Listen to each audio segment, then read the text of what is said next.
Fun fact, I actually went to Amazon because I was looking for a new show and I finally decided to try the series Wheel of Time, the $80 million series that I have heard absolutely nothing about. And on my way to Amazon to pick out that show to watch, I just saw a million ads facing me for the show Reacher. And I was intrigued because I'd seen the movies Jack Reacher starring Tom Cruise, and I'd heard that they were very poorly received from fans of the book series Jack Reacher by Lee Child, actually known as James Grant. And the main reason that they were not favored by fans of the books is because Jack Reacher in the books, from what I understand, is described as this hulking, almost monstrosity of a man.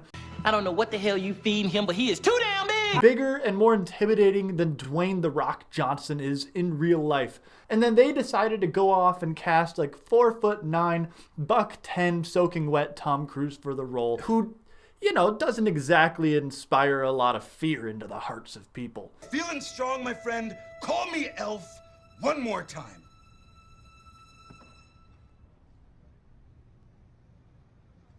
He's an angry elf. So they decided to go out and cast Alan Ritchson, who I originally know from Aquaman on the CW, all the way back when it was known as the WB. And I spent the first 2 episodes of the show being like, where the fuck do I know this guy? And it's Aquaman. And I was blown away by this show. I really was. And not for like the normal reasons. Don't get me wrong, it's absolutely amazing. But I sat down and I watched this entire first season in one day. And I have not watched a full season of television in one day since Stranger Things came out. God damn, Jimmy. This some serious gourmet shit. To put that into context, that was the original season of Stranger Things. And that was before I had a toddler, before I had a full-time job that I had to hold down every single day. You know, let me just jump right into this and tell you why I love this show so much.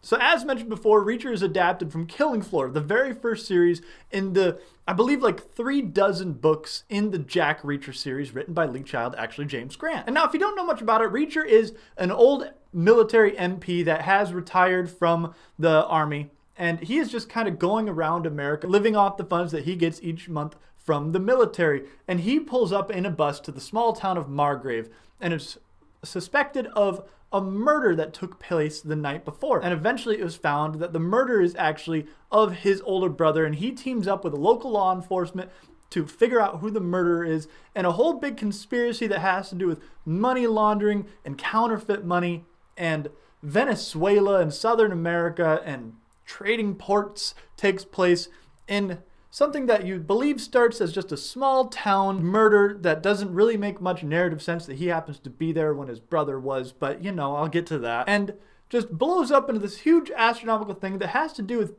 not just United States currency, but counterfeitness and currency all over the world. And Reacher blows the whole thing wide open because he is basically Sherlock Holmes. Now, before I get into Reacher and the show itself, I want to touch on the side characters really quick, because in a show like this, the side characters could be absolute nobodies. They could just basically be props for Reacher to talk at and not really be interesting in any type of way. But the side characters really elevate this because they're better than they had any right to be. They didn't have to be this great. Roscoe, who is the small town cop who immediately trusts Reacher and teams up with him to help him break laws and catch who these bad guys are, is absolutely phenomenal. And she eventually becomes a love interest of Reacher, and I'll explain that in a little bit as well. But she's very, very good, and she holds her own. And just kind of, as a man, I don't know if I can call her a feminist icon, but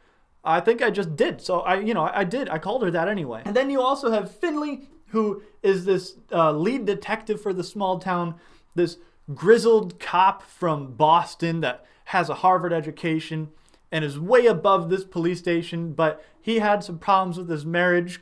Kind of, she died, but we don't find that out till later. And he's gone to this small town to just kind of escape the big city and have a little bit of a relaxation. Doesn't work out for him because of the many murders that happen and the huge conspiracy going on. But beyond them, you also have like a really cool barber character. You have a very over-the-top, extravagant mayor that talks with this thick southern accent and carries a cane with a diamond on the tip. And everybody you meet is basically a cartoon. And it's very great. And the town itself is wonderful too. I love the town because the gas station is called like Gas and Such, and the diner is Bar and Grill, and the food place is like Food and Stuff. I love food and stuff.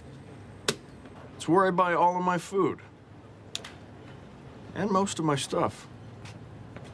It's just like your run-of-the-mill, just small podunk town America. And it's very funny because I heard somebody talking about the fact that since the author of these books is actually from England, this is kind of like the caricature, what he imagined small town America to be like. And after hearing it described that way, I think it's a really good description because it's a caricature of small town America. As somebody who lives from a small town, it's not entirely far off, but it's still very funny. Now on to the meat of this video and the meat of the show, and there's the big hunk of meat himself, Jack Reacher. Jack Reacher is absolutely phenomenal. He is basically a superhero. He is like what every middle-aged man that peaked in high school imagines himself to be. And I don't mean that in a disparaging way. I mean it in a bit of a disparaging way towards them, but Reacher himself is a god amongst men. And I mean that in the way that he is 6'5", 250 pounds, the most intimidating presence ever to walk this earth, as you would believe to be in this show, because like he'll walk down the street and like parents will pull their kids to the other side of the road. People can't seem to have a conversation with him without being like, "Ooh, hey Sasquatch, how you doing, Bigfoot? You're a big fucking god of a man." And I'm not 250 pounds. I'm 200, 210, but I'm also a 6'5" guy. And there's not a lot of us in the world. And I can tell you from experience that even though I don't have the muscle this guy does, I don't get a whole lot of people that start conversations with me by being like, "Whoa, you're huge." You know what I mean? To all these people, apparently he's the biggest man they've ever dreamt of in their wildest imaginations. And I find it very funny, but it's also like how big guys imagine themselves, I think, or how people want to imagine themselves. But beyond just being big and handsome and the strong, silent, handsome, quiet type or whatever, he's also Sherlock Holmes, because he'll walk into rooms and he'll be like, "I know what happened here. I can picture everything as it happened. That guy shot there and you can see the 44 Magnum bullet holes there, and he was standing there and he must have been 5'10". And like he's literally having a conversation with the lead detective, and he almost word for word says, "I can tell that you quit smoking within the last 6 months because nicotine takes 6 months to leave your system, and your water was shaking, and we're not any fault lines here, so I can assume that you were nervous and shaking your leg, showing that you used to be a former smoker." That's really impressive. Whoa. Whoa, just... Whoa. Bravo. Wow. The entire show is just him walking into a room and just being like, "Hello, I am Reacher and I'm smarter than all of you." And then like as an overarching thing throughout this show, there's a dog that's like being mistreated by somebody, and like he waters it and intimidates the owner to make sure that this dog is cared for. And then as the show goes on, he gives him food and he eventually adopts this dog. And so not only is he big and scary and handsome and smart and hilarious and a ladies' man that everybody finds attractive, but he's also just a really sweet guy that rescues a dog. And at one point he stares at a guy yelling at his girlfriend and stops domestic violence just with a smoldering look. The hell are you doing? What just happened? You just smoldered. And then like halfway through the show, Roscoe falls for him and he ends up sleeping with the one woman in town that he's interacted with, and it's it's the dream scenario of every masculine guy, and I love it. And on top of that, like he walks into this town suspected of this murder, proves himself innocent, gets thrown in jail and beats up like 30 people at once. And that's kind of an overarching theme of this. Like he literally bends men in half and breaks them with his bare hands and like punches through cinder block walls and pulls people through those walls. But anyway, he walks into this town being suspected of this murder, proves himself innocent, and then just is like, "I am on this case now." And everybody's like, "Yes, of course, you citizen are on this case now." And he's like, "Yes, I am on this case now. I'm smarter than all of you. I will tell all of you how to do your jobs." And they're like, "Yes, please, Reacher, please tell us how to do our jobs." And then at the end of the show, after he's solved this whole conspiracy of the money laundering, he just is like leaves the town. And before he leaves the town, he's talking to this girl that he's romanced this entire time, but is kind of like fallen for him and he sleeps with. And he literally says, 1,000 years ago, there were those that waited by the fire and those that left the fire to hunt. I am descended from those that left the fire to hunt. And she's like, I understand. You're amazing. Please go wander. And he's like, I will go wander. First, take a big step back and literally fuck your own face!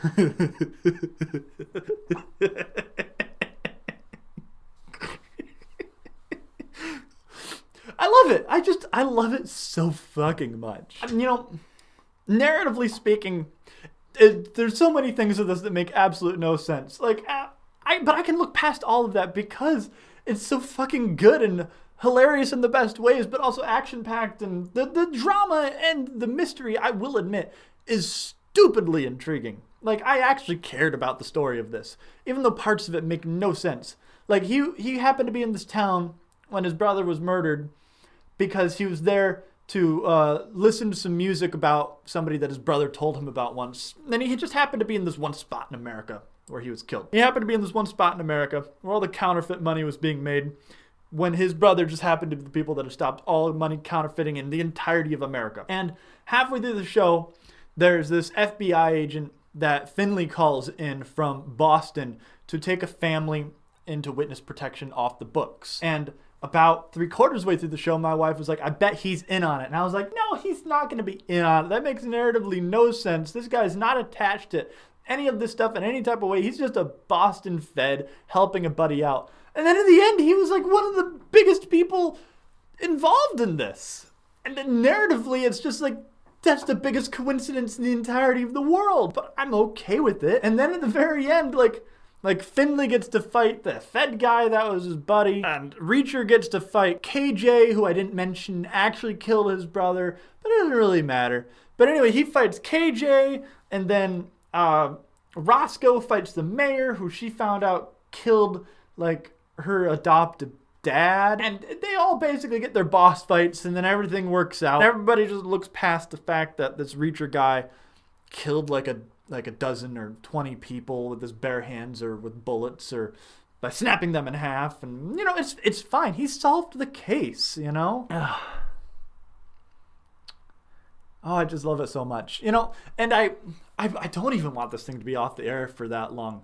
The only thing I'm concerned about is that, like I said, Roscoe and Finley were some of the most interesting aspects of this show. Some of the things in this show that actually kind of gave it merit as a show with good acting and good story and good plot, and they were phenomenal in it, and they didn't have to be, and it elevated the show beyond belief. And from what I understand, they never resurface in the books whatsoever. The books are just about this guy going small town to small town, solving these massive cases and killing a bunch of people. And if they could pull that off, wonderful. I will watch every single season, and I will love every single one of them as much as I love this one. But yeah, that's about it. Please check this out. It will not disappoint you. But thank you for watching. Make sure to like, comment, subscribe. Check out my other videos.